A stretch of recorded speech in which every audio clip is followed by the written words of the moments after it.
Okay, so now I'd like to invite up, we're going to take a totally different turn now. We're going to go up to Sweden, which is technically not an emerging market, just for clarity's sake. But I had a good chat with Jono here when I was actually in Vancouver, walking around, and he chewed my ear off for an hour, and I loved what he is doing with his business, and it's totally different, and I'd hand it over to you, Thank Jono. you very much. And this is all about how you use AI to leverage demographic data for global pop-up shop design. Thank you. Thank you very much. So hi everyone, I'm Jono. I'm the founder and CEO of xnomad, and we are a marketplace for pop-up shops, or Airbnb for retail. So one of the things I'm going to chat to you today is basically about how we use a little bit of AI to redesign some of these stores, do some staging, and create these amazing physical experiences across the globe. So a little bit about me. So then I'm Greek South African, and my background is investment banking, strategy consulting, as well as in venture capital. And I previously founded an online tutoring marketplace at the University of Oxford like 10 years ago. So now I'm quite old. But today we're going to talk about really cool pop-up shops. So essentially, this is not clicking. There we go. All right. So you've been seeing all these pop-up shops happen across the globe, right? And you're wondering, why are these things happening? Why is it accelerating? Well, it's actually a threefold problem. So during the pandemic, you saw a massive rise in direct-to-consumer brands. And they're facing increasingly high customer acquisition costs because everyone literally spent all their money online to acquire customers. And then they figured out there's this new thing called retail where they can actually go in and create their stores for the very first time, where brands and customers can actually see their items and physically experience them. The thing is, customers now are quite spoiled, right? We are very used to getting everything we have online, digitally. So when we go into a store, we want like a unique physical experience. And then during the pandemic, what we saw was a lot of vacant retail space, right? We saw a lot of landlords actually getting their lease terms reduced significantly from 25 to 15 to 10 to sometimes even less than 1 year. And then they lack the agility and have the technology in order to deal with this increasing demand for short-term leases. So what we created was a data-driven marketplace platform that connects brands and entrepreneurs with short-term space, where landlords can make money by utilizing that space and actually finding the right brand for their tenant mix. Brands can connect to their customers physically for the very first time, second, third, and customers can have these amazing experiences and they end up buying more. So our product is really straightforward. It looks just like Airbnb. You can rent storefronts, markets, and pop-ups anywhere around the world. And it's really unique for landlords in particular because you can list your price, you can list all your days of availability, the type of brands you are specifically requiring for your tenant mix, in addition to all the dynamic pricing for the demand in the market.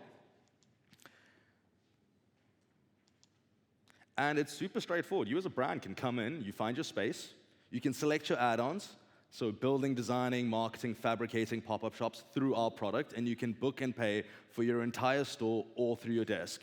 And it's super easy, and you can do it globally in a few single clicks. And we actually operate in a few markets. We are really big in the Nordics. We operate in France, and we recently entered the United States in New York and LA. And this is like a growing market of around 10 billion euros a year. The amount of money that is being spent on pop-up shops and short-term leases, not only to like test brands before landlords convert those to long-term leases, but also for customers to come to these new stores, is exponentially growing. And for us, it's actually pretty cool because we're seeing a lot of unique brands. So this year, we're expecting 2,000 unique brands to come onto xnomad and try and book a space through a landlord across the globe. We've worked with hundreds and hundreds of brands like Tan Revel, New Balance, Pop Mart, Samsung. And the unique thing about our product is that 90% of our traffic is inbound. So as a landlord, which is really cool, you get this huge selection of brands who are requesting spaces across the globe where you get all their particular information on what it is, how it works, in addition to how long they want to be and what their price and store design looks like. And through our product, we've actually got quite a bit of traction. So we have around 30 million euros of GMV getting booked through our platform. We have 1,200 prime retail spaces across the globe. And we've done around 700 pop-up shops in fashion, food, fitness, and tech across Europe, the Nordics, and the United States. And every picture you see in this deck are all the stores that we've done. And we have like some super ambitious plans for growth. So we're planning to scale up the French market as well as the Nordics a bit, and then we're going to exponentially try and grow out the USA. Hence the reason why we're also going to be raising a new round in 2025 to basically scale up this growth by bringing European brands to the US market and American brands to Europe. in addition to us being very lucky by working with a number of different Chinese companies to actually come and enter the market, much like some of the things you'll see here. So some of the stores we do are like these awesome experiential retail stores. There's like beauty bars, nail salons, where all the customers come and have these awesome, unique experiences, and they book this all through the product. Another thing that we do also is we've done a lot of different concept stores. So we've done a lot of different concept stores. So this is like Popmart. This is a big Chinese company that basically is expanding into Europe, and we did this store for them in the Netherlands for the very first time, and this is what it looked like. They literally found us through the product and built the store with us like this. And then we also do a lot of different product launches for Samsung every year for all the different phones, as we work with Unibel or Adamco across Europe as well by doing a lot of these different product launches. And one of the cool things actually we wanted to show you is we actually do quite a lot of stores in Barcelona as well. And one of the ones we did with Klarna and Shein was right here in Porta de l'Angel. And it was a unique store that actually looked like this. It had a beauty bars, nail salon, beach theme, in addition to over 4,000 people per day coming to this store. Right? And the unique thing about this is these 4,000 customers then enabled the landlord to actually get increasing demand for that space to show how useful it is, and then basically convert that to a long-term lease.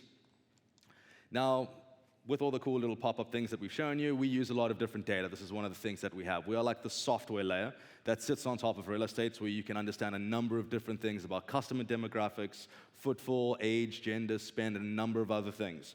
So how we use AI is in like 4 different verticals.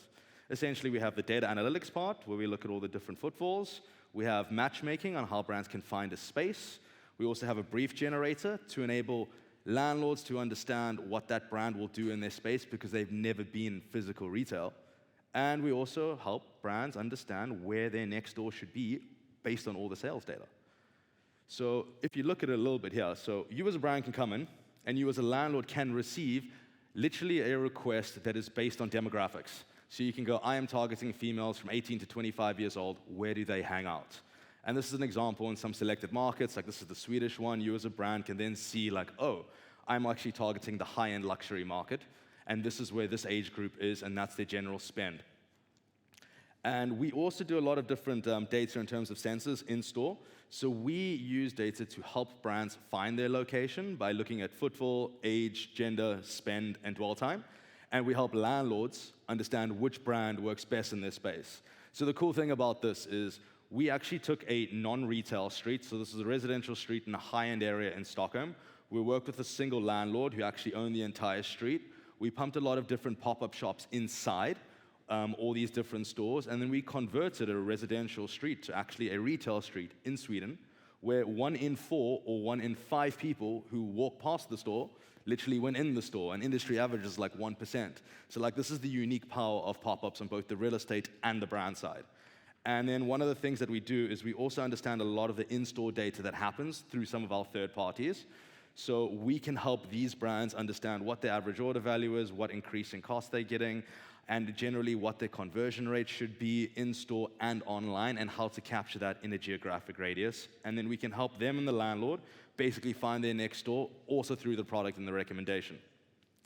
And like one of the other interesting things is brands have never done retail for the first time, right? So when they come to the product, we've actually used a lot of different LLMs to help landlords understand how that brand will look in their store, how that will be pitched, and how it will be generated. So this is one of the easy things that we have. You as a brand can come in, get your brief already generated, and the landlord can receive it in a very concise, particular way, exactly what they want for their store. And this is the really cool thing. A lot of people have been showing all the different AI staging. So also through our product in certain markets, you can go in and you can generate the concept. So say, for instance, you are a brand, you come in, you found your space, you've got the data, you can then immediately generate a concept, which then can be sent to the landlord and our third parties who can build, design, market, and fabricate that shop that we've created right here through this, this AI-generated staging model. So this really allows the landlord to actually convert this very quickly. And some other cool stuff that we've also been working on a little bit is some different themes. So then when you also come through the product, you get different themes on how that brand will look inside your space, and that will enable the landlord to convert significantly easier. And one of the final things that we've done in the Swedish market is a large landlord of ours actually started doing some stuff in the metaverse where they wanted to get some real estate there. And we converted Shein, one of the largest fast fashion companies in the world, to build a metaverse experience where they could actually have their own type of real estate there and actually sell it for a transactional value. But one of the things that we've all been thinking about is, so essentially, what is the store of the future? And in our opinion, the store of the future is a combination of digital discovery, where you find that brand, and physical experience, we get to see it and taste it for the very first time. Thank you.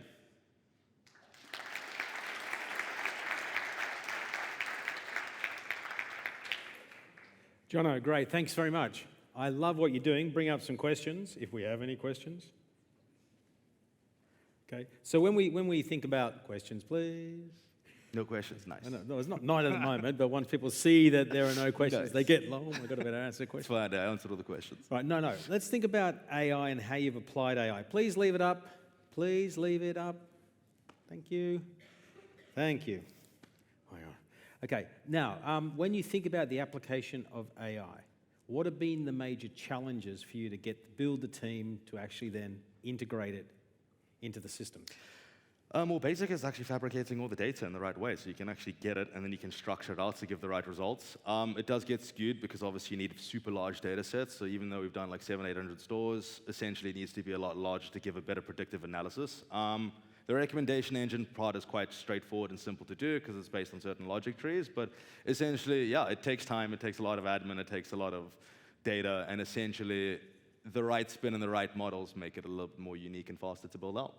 Okay, so if you think about the data you need to do the prediction and the analysis around this, and you think about, if I'm going to do a pop-up store, I want to put it in the right place where the right type of clientele go past. I don't want to do a beauty and makeup place in the middle of an electronics area.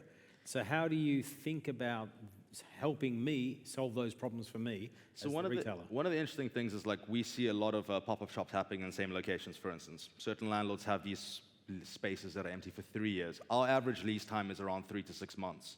So we don't do these short-term small pop-ups. So one of the things that we do is we get all the data from all these stores and like, oh, this t-shirt brand performs significantly better than the shoe brand. How do you get that data? So then basically we use telecoms towers and in-store sensors to track all these different metrics. We also connect... wait, so go back again. How do you use the telecom towers to track? 25 by 25 meter quadrants, in addition to basically having some in-store sensors, which pings your phone, which we get from a large telco provider, which is all GDPR compliant, by the way. And then we match that to the in-store data, the Shopify app, and then that's how we get some of the results. Right, so you basically track people who go into the store. How many people went into the store? Into the store, out of the store, what they look like, what their age, gender, spend, and dwell time is. In the Swedish market, it's... How do you do that for being GDPR compliant? So this is all through the third party that does this. So then I have... Is this the same issue as that Ahmad has? Absolutely not. And then how we make money. So we make money by taking 20% of lease value, and we take 10% of all add-on services of like design, furniture, material, and staffing. Okay, so and how many of these stores have you done so far? Around 700. 700 stores. And how much of that is repeat business and how much of it's new business? So we have a 38% retention rate on brands who come back for a second store, and then 50% of all those stores come back for a new store in a new market. Okay, so it's good repeat. Yeah, actually, because brands usually do pop-ups like 4 times a year, generally. And they do it for around 2 to 3 months. And the thing is, like, pop-up shops aren't just like a marketing activity, they're like the standard part of a media mix. So when you go out and you advertise, you literally do your pop-ups, your out-of-home, in addition to all your other things. So like this is now here to stay forever. All right, so you apply AI at the end of the day to help analyze the best place for the store based on my needs. Exactly. Do you then help project what might an outcome will be in terms of sales? That would be amazing. I would love to do that, but then that would put you a little bit in a trap. Like, it's quite obvious like what you should expect sales per square meter, given some of the data sets that we have. I don't promise any of that, but that is actually that is visible in the platform on what you could get if you went through us. So we use that as like a tool for landlords to go, oh, wow, we could have actually sold these things and maybe got a commission on certain rentals. Okay, what is the average price per month per store? So different markets, different pricing, but essentially brands spend around 30,000 euros for 3 months, around 10,000 euros a month. Okay. Generally, that's what we're looking at in super prime areas for around 50 to 75 square meter spaces. But when we get to the 200, 300 square meters, around $30,000 a month. Right, and you're taking 20% of that? Yes. Right. Oh, you know how much, that question's done and dusted. Do you see the future of stores being fractional instead of long lease for one brand? It's a combination, right? So essentially, landlords use us to fill the space with something really sexy and inspiring. This then converts a lot of the time to a long-term lease. What do I see? I see a combination of these two things. So landlords will literally do short-term pop-ups, what we see in the Swedish market in particular, and the French. They have like some physical static pop-up shops. They then find those brands who perform the best and then offer them a better long-term lease and a better location, for instance. Okay. How do you source the locations, the properties to put onto the site? It's a very good question. I mean, like now we have thousands, so like the network effects are happening. So then every day we get 10, 20 from specific landlords, which we then actually run through a process to see if it actually fulfills all our requirements. But we did two ways, top down and bottom up. Top down, we spoke to a lot of REITs. And we're like, hey, you have this big portfolio, great, we can provide you these brands, you can get the right tenant mix, increase your price per square meter, inevitably increase the NAV of your portfolio. And then bottom up is basically looking at a number of different data providers, seeing all the different vacancies, putting it in a model, and then getting everyone to just But how do you convince, I mean, if I'm a landlord, right, and I've got two choices, I can go long-term, someone for 5 years signs a contract, lower rate, of course, but I've got that guaranteed income for 5 years, or I can go 3 months, I might have 2 months off, then another 6 months, and I might have 4 months off. How do I manage my yield as the landlord if I go via your platform? Well, one of the things that the landlords use us for is essentially these brands come in and they actually see how effective they are inside that space. So then the landlord can go, look, all these brands generally do want to have a long-term lease. We're just de-risking that for them on the initial parts. Right. So they do come in, like even for New Balance, for instance, they came in, they tried the space, they did a 3-month pop-up shop, immediately converted to a long-term lease because they're like, hey, this was better than expected. Right. So that's like one of the drivers we have. Do you take a cut on that long-term lease? Yeah, we take 10% of the long-term lease. Right, so it's like so you're basically like the investment bankers. Right? Whether they sell it or not, if they then go and do something else, you still have that. Yeah, the whole idea is we want to create all the stores in the world without actually building them ourselves, right? That's the beauty of the business. And hopefully this is the thing we're going to be doing for a long time. Right. Okay, we've done that first question there, which I asked. And what are the barriers to scalability? Well, now it's basically, look, all our traffic is organic, so we get like something like 200,000 different views on our website like per month now, which is crazy. In terms of scalability, who basically owns most of the real estate? It's all big real estate investment trusts who own multiple buildings in multiple markets, so then once you're in one partner, you can get multiple more. And then finally, like we get like some really big funds who reach out to us, like Tishman Spear, who go, hey, he has like 60 locations. Can you please find these kinds of brands for us? And it's quite exciting. So like, I think we're at the point in our journey that now we actually have those network effects of both brands and landlords organically coming on. At the moment, you have more supply than demand, or demand than supply? Significantly more demand, because it's just growing at an exponential rate. Right. Because brands are always looking to build these cool experiences. So that's good, right? So that as long as you can find the place to put them in. Yeah, and they all find it themselves. I mean, we turn over around like 5-6 million euros of transactions, and we get like 30 million euros worth of requests, and it's just growing more and more every year, and then we're basically the second biggest player in the market. So what keeps you awake at night? Well, obviously raising money every round, right? Right. And profitability as well. But that's where we are right now. But what keeps me up at night is obviously I want to see some cool stores happening, and we need to raise more money, and the VC market is amazing. Right, but if we then play that, so if the business is so scalable and it's profitable at a unit economics basis, why raise money? Well, obviously to grow faster, right? I mean, that's the main reason why we do that. So what elements of growing faster do you need to solve?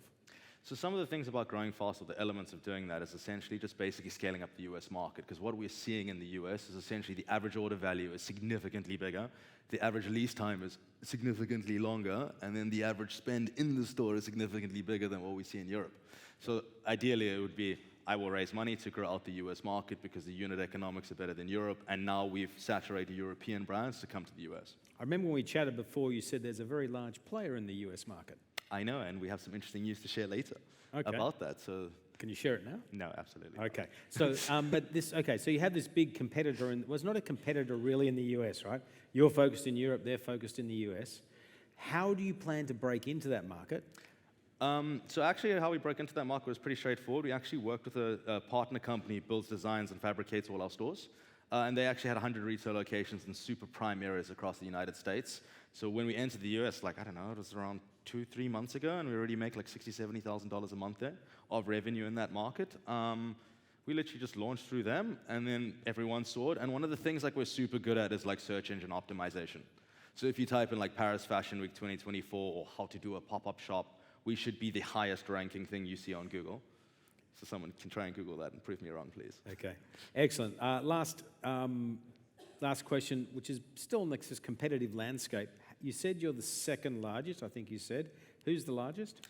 So it's a company called Storefront. Is that in Europe? It's French, but its main market is now the United States. Right, and so they're like 10 years old. Okay, and how old are you? 4.5. 4.5. Okay. Fantastic business. Thank you for sharing that insight. Much. Hopefully everyone liked the highly energetic conversation at the end of the day.